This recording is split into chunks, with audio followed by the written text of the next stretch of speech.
Daniel Lacalle, él es economista jefe de Tresis. Don Daniel, muy buenas noches. Muy buenas noches y feliz año a todos. Y feliz año nuevo. Esperemos que el 21 nos depare mejores noticias, aunque de momento, para empezar, lo que nos trae es subida de impuestos, ¿no? El año 2021 va a ser un año muy complicado para la economía española. Y desde luego la mala noticia de que se vayan a subir tantos impuestos a la vez y sobre todo impuestos que tienen un efecto muy importante sobre la inversión y sobre el ahorro. Es un ataque directo al pequeño ahorrador. La mal llamada tasa Tobin no afecta más que a los pequeños ahorradores y a los que tienen planes de pensiones, etcétera. Los que tienen planes de pensiones también sufren a un aumento de cargas. Y luego, por supuesto, una subida de impuestos al consumo, tanto en los carburantes como en el IVA y en tantos otros aspectos. Yo creo que el gran problema de estos presupuestos es, primero, que no cumplen con el objetivo para lo que la Unión Europea nos ha dado un enorme espacio fiscal, que es crecer y crear empleo. Son impuestos que lo que son impuestos y presupuestos cuyo objetivo es mantener y perpetuar un enorme gasto político, un enorme gasto administrativo. Recordemos que España es el país que menos ayudas ha dado a las empresas para sobrevivir al confinamiento forzoso y a las medidas tomadas por el gobierno, y a la vez es el país que mayor déficit ha incurrido en el año 2020 de la Unión Europea.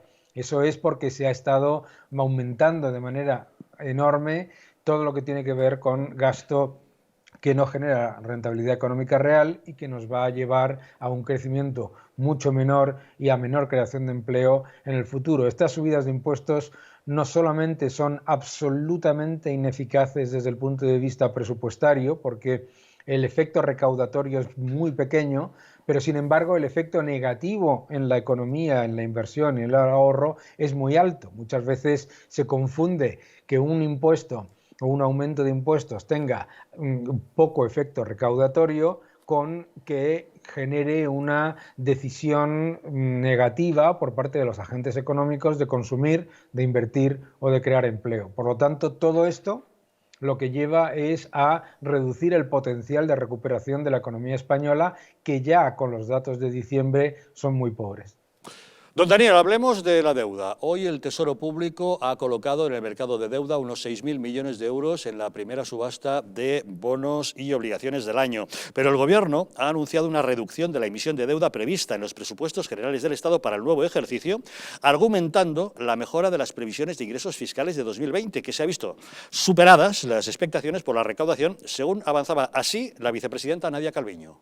Fíjese que las previsiones de ingresos fiscales del año pasado fueron superadas por la recaudación, y eso nos va a permitir este año reducir las emisiones de deuda pública con respecto a lo que teníamos previsto. Mañana mismo el Tesoro Público va a hacer el anuncio y la previsión de emisión de deuda para este año, y va a dar esa buena noticia, la de que vamos a reducir la emisión de deuda con respecto a lo que preveíamos cuando se presentó el proyecto de presupuestos. ¿Realmente hay incremento de la recaudación y habrá una menor emisión de deuda? Bueno, no es que haya aumento, aumento de la recaudación, no hay. Lo que hay es menor caída de la recaudación porque han mantenido todos los impuestos y porque han mantenido toda la presión fiscal absolutamente tremenda que tiene la economía. Pero en cualquier caso estamos hablando de pura propaganda. El gobierno lo que está diciendo es que el déficit va a ser de 120.000 millones en vez de 140.000 millones. Es que es como una broma, es como decir que es como tener un accidente y decir, bueno, no se ha destrozado el coche entero, se ha destrozado las 4 ruedas, el volante y el motor. Bueno, pues es parte de la propaganda a la que nos lleva constantemente el gobierno, que es intentar utilizar los datos de manera que que parezca que es positivo. Es decir, por un aumento del déficit sin precedentes y el mayor aumento de déficit de toda la Unión Europea, con el menor apoyo a las empresas de toda la Unión Europea, y además nos dicen que es que son buenas noticias porque han asfixiado a autónomos, a empresas y a contribuyentes que han podido sobrevivir a esta crisis mucho más. Es que francamente es como mínimo hilarante, porque si nos lo planteamos desde el punto de vista de lo que debería ser precisamente la labor de un ejecutivo, lo que deberían estar hablando es de la destrucción de empresas sin precedentes, del paro de diciembre, que ha sido absolutamente devastador, y de que todavía a cierre del año se mantienen más de 755.000 personas en ERTE. Todo eso,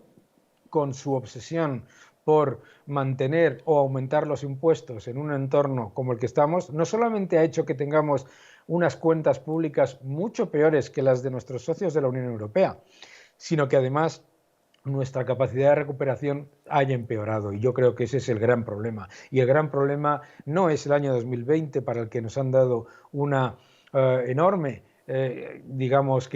capacidad fiscal desde la Unión Europea y desde el Banco Central Europeo. El gran problema es el año 2021 y el año 2022.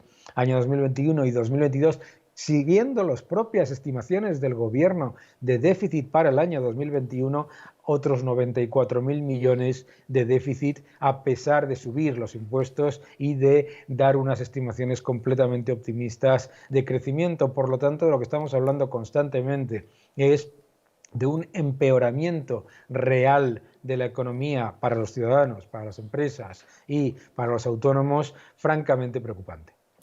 Y arrancamos el año, don Daniel, también con un oscuro panorama laboral, porque el 2020 ha sido nefasto para el empleo. Resulta que el año ha cerrado con 724.532 parados más, con lo que llegamos a 3.888.137 personas registradas en el SEPE.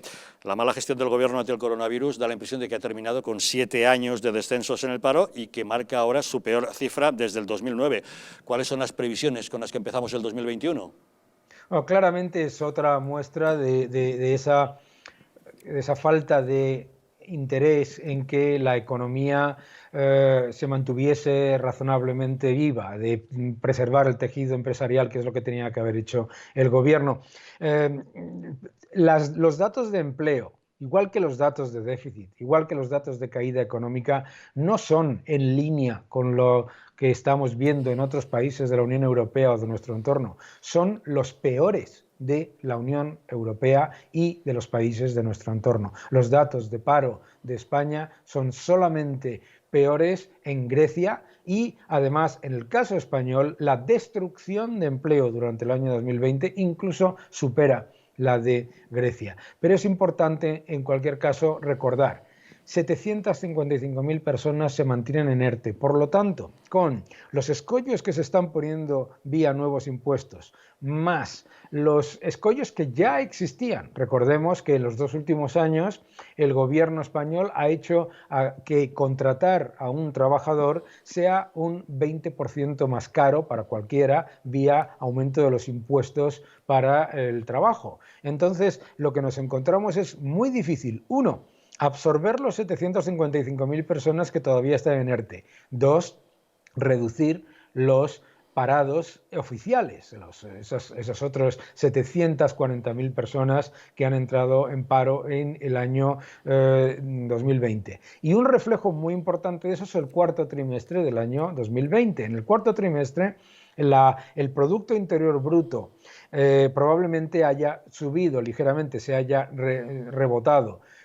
¿Cuál es el problema? Cuando tú tienes una economía en la que rebota el Producto Interior Bruto por el efecto base y por el efecto del aumento de gasto público y de deuda, pero se sigue destruyendo empleo. Eso ya lo vivimos en el año 2008-2011 y nos estamos encontrando con una situación muy similar. Por lo tanto, el entorno para el empleo en el año 2021 va a ser muy difícil. No solamente el 1 de enero es más caro para los empleadores contratar a una persona, sino que se les ha subido las cuotas a los autónomos 2 veces, no olvidemos, y además se encuentra la inmensa mayoría de las empresas o en pérdidas o con graves dificultades financieras. Más del 25% de las empresas al borde de la quiebra, según el Banco de España.